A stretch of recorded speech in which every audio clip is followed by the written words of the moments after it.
We're going to spend a couple minutes just looking at Piaget's cognitive theories in infancy and toddlerhood. My favorite of his theories are in the preschool years, so we'll talk about that in next chapter. But in the earlier years, Piaget's theory of cognitive development, he believes that children are continuously trying to make sense of the world. He's a constructivist theorist, which means that he believes that children construct their own understanding of the world. So he believes that we have schemas or frameworks for organizing all of the information that's coming in those earlier ages, as well as older ages too. This is something that we don't just stop doing. We take in information. We assimilate, we fit that new information into an existing schema. And then once we have taken in that information and we fit it where it belongs, then we can actually expand that schema to incorporate this new information.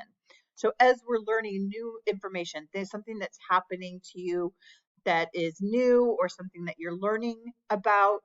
Maybe you are wanting to fix your car, and so you start watching YouTube videos on car maintenance and you start learning all this information. You've now put it in the schema of car maintenance, and as you take in new information, you are assimilating that information and then you're accommodating it to make it fit.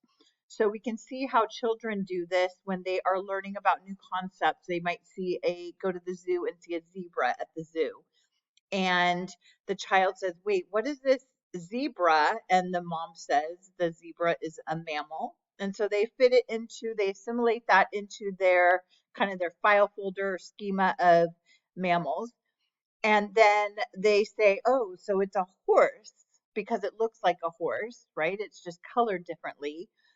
And the mom says, no, that's a zebra, which is a separate from a horse. So now the child has taken in that, assimilated that information, but then they had to fit it where it belongs. And so now they've accommodated that information by saying it's a mammal, but it's not a horse, even though it looks like a horse.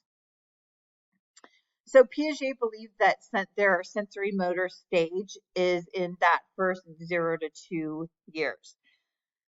He believed that at the first month or so, from birth to the first month, it's all reflexes. There's no understanding of how they're moving in the world. It is simply the baby has reflexes that are making the child move. Then there are primary circular reactions, which is in the first through fourth month, and that is repeated actions involving the body, making their arms wave, making their legs kick, those kind of things. The secondary circular reactions is 4 to 8 months, and that would be taking a rattle and shaking the rattle. That's repeated actions involving other objects, bringing something to their mouth and chewing on it. That's a secondary circular reaction. Then from 8 to 12 months, there's a combination of those or coordination of the secondary circular reactions. So they might make something happen, which then leads to the understanding that objects are permanent. So even if it's hidden under a blanket, they know they can take the blanket away and find the object.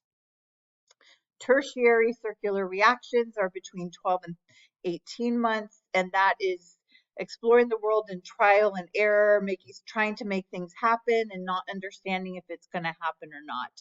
And then the beginning of representational thought is 18 to 24 months.